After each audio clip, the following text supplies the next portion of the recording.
In today's video, I'm going to teach you how to build an AI agent using DeepSeek R1 inside n8n without openrouter. By the end, you'll have a chat workflow that takes a user message, sends it to the DeepSeek R1 API, and returns the model's reply right inside n8n chat. First, open your browser and log into your n8n account. From the dashboard, click Create Workflow to start a fresh canvas. It helps to give your workflow a clear name so you can find it later, but that's optional. On the canvas, click the plus icon and add the chat trigger node. This node is what listens for incoming chat messages, so the workflow knows when to run. Leave its defaults as is unless you have a specific chat channel configured.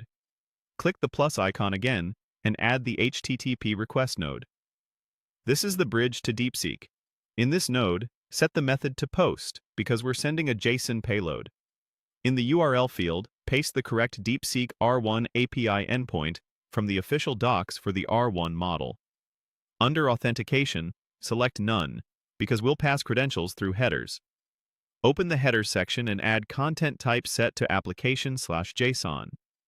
Then add authorization with a value that uses your DeepSeek API key in a bearer format. Keep your key secure.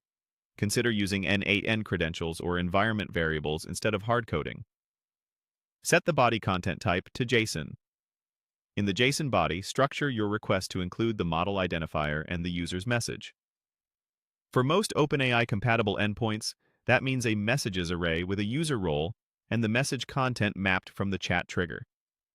Use the expression editor to reference the incoming text from the previous node, so every new chat triggers a fresh request to DeepSeek R1. Next, add the Respond to Chat node.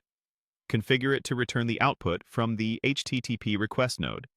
Point it to the exact field that contains the model's reply.